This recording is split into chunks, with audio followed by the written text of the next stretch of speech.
Halo semuanya, kembali berjumpa bersama kami di Tabu Kisah Misteri.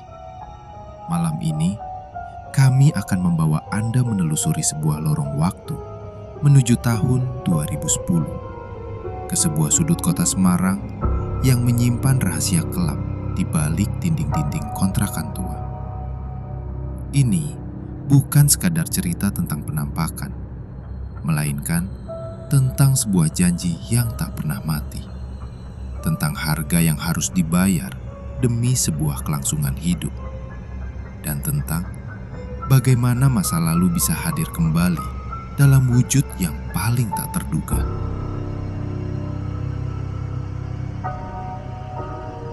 Malam itu hujan turun tipis, menyisakan hawa dingin yang menusuk hingga ke tulang. Di perantauan, pilihan hidup seringkali hanya menyisakan dua jalan: bertahan dengan segala risiko atau menyerah pada keadaan. Aku memilih bertahan. Namun, aku tak pernah menyangka bahwa pilihanku akan membukakan pintu bagi sesuatu yang seharusnya tetap terkunci di alam sana. Ada hutang yang tak kasat mata, ada kesepakatan yang terjalin tanpa kata-kata, dan ada harga tersembunyi yang mulai menggerogoti jiwaku perlahan-lahan. Namaku Andi. Tahun 2010, aku merantau dari Magelang ke Semarang untuk menyambung hidup sebagai pembuat kue serabi.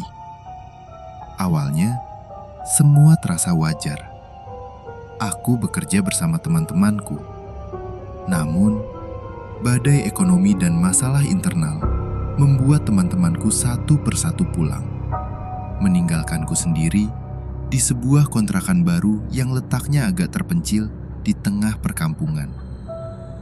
Kontrakan itu luas, namun terasa ganjil. Bau lembab dan udara statis selalu menyambutku setiap kali aku melintasi pintunya. Aku butuh teman, aku butuh bantuan, dan di tengah keputusasaan itu, ia datang.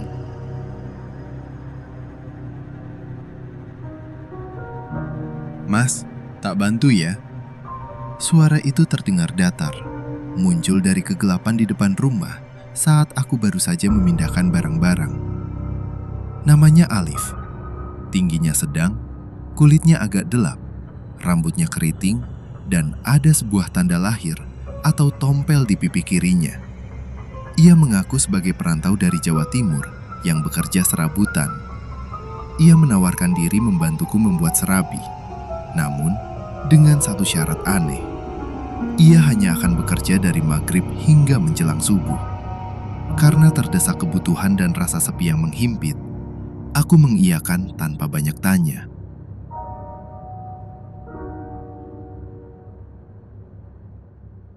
Keanehan mulai merayap masuk ke dalam rutinitas kami. Alif adalah pekerja yang luar biasa. Terlalu luar biasa. Saat aku mengajarinya membungkus serabi, aku hanya berpaling beberapa detik ke dapur untuk mengecek kompor, dan saat kembali, 50 serabi sudah terbungkus rapi dengan tata letak yang sempurna. Padahal, aku belum memberitahunya distribusi toko mana yang harus didahulukan. Ia seolah sudah tahu segalanya.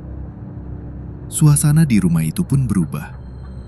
Setiap kali Alif ada, udara terasa lebih berat, dan bau santan yang direbus seringkali bercampur dengan aroma pandan yang terlalu tajam, seolah menutupi sesuatu yang busuk.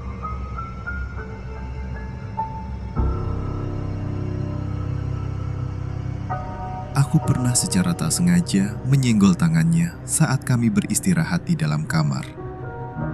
Rasanya bukan seperti menyentuh kulit manusia.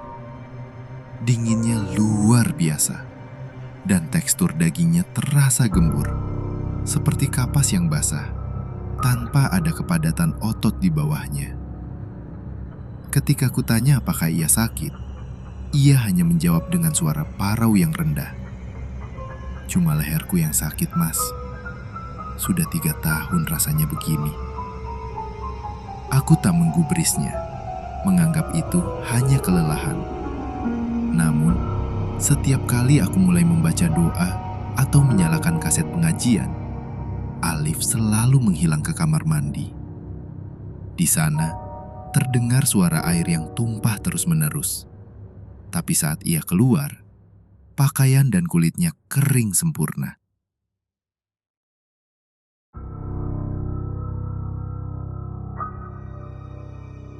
Puncaknya terjadi ketika pemilik warung tempatku biasa membeli nasi, Bu Tutik, mulai menaruh curiga. Ia heran mengapa aku selalu membeli makan dan rokok untuk 2 orang. Padahal, ia tak pernah melihat siapapun bersamaku. Suatu malam, suami Bu Tutik ikut denganku ke kontrakan untuk berkenalan dengan Alif. Namun, setiap kali orang lain masuk, Alif seolah lenyap di telan bumi. "Mas Andi, temanmu itu ciri-cirinya seperti apa?" tanya Pak RT suatu hari saat aku dipanggil ke rumahnya. Begitu kujelaskan sosok Alif dengan baju hijau bergambar jamur dan tanda lahir di pipinya, wajah orang-orang di sana mendadak pucat pasi.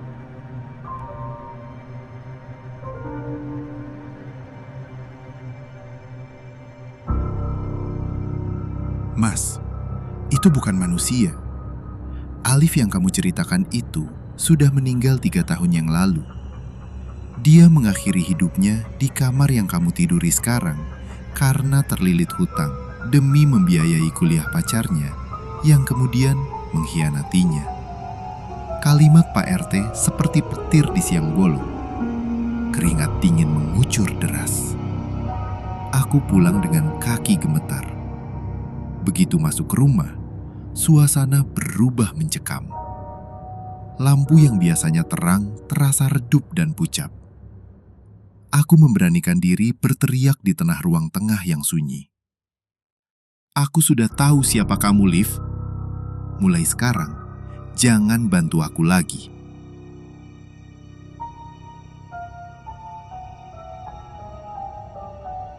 Malam itu, teror yang sebenarnya dimulai. Saat aku mencoba memejamkan mata di kamar, aku melihat bayangan Alif mondar-mandir di lorong dapur. Ia berhenti di ambang pintu kamar, menatapku dengan wajah yang kini tak lagi normal. Di lehernya melingkar tali karet timba air yang kencang, membuat lehernya tampak memanjang secara tidak wajar. Lidahnya sedikit menjulur, dan matanya melotot ke atas seolah mencari pegangan di langit-langit. Ia berdiri kaku di lorong yang gelap. Namun anehnya, sosoknya terlihat sangat detail, seolah ada cahaya gaib yang menyinarinya dari belakang. Ia tidak menyerang, ia hanya diam, menuntut kehadiran yang tak lagi miliknya.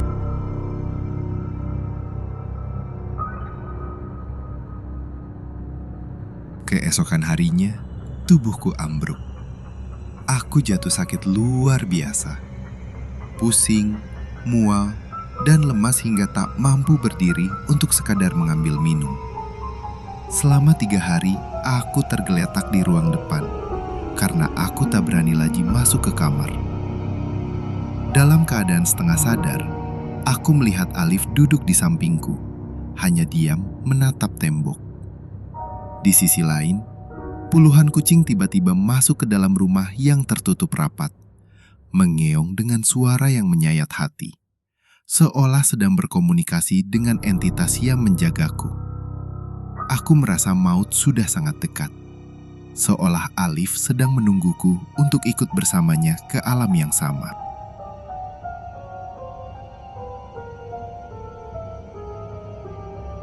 Beruntung, tetangga sekitar yang peduli mendobrak pintu kontrakanku.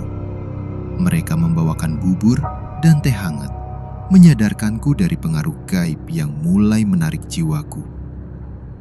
Dengan bantuan doa-doa dan dukungan warga, aku memutuskan untuk segera angkat kaki. Ternyata, selama ini warga sengaja diam karena sungkan dengan pemilik kontrakan. Namun, mereka semua tahu bahwa rumah itu telah memakan banyak korban psikis.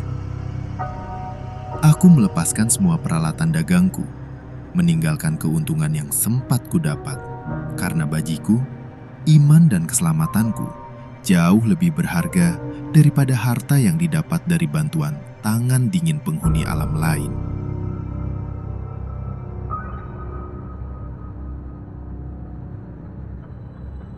Kisah ini memberikan pelajaran pahit bahwa keputusasaan adalah celah terbesar bagi kegelapan untuk masuk.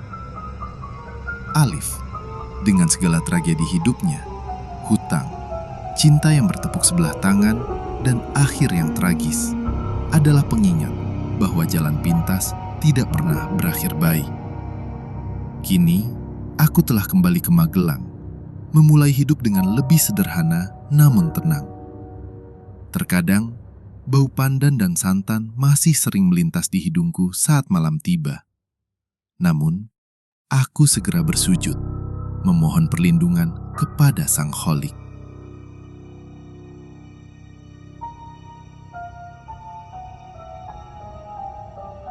Itulah kisah misteri yang terjadi di sebuah kontrakan di Semarang. Sebuah pengingat bagi kita semua untuk selalu waspada terhadap siapa yang kita izinkan masuk ke dalam hidup kita, baik yang kasat mata maupun yang tidak. Terima kasih telah mendengarkan. Sampai jumpa di kisah berikutnya yang tak kalah mencekam. Tetaplah waspada, karena terkadang masa lalu tidak pernah benar-benar pergi. Selamat malam.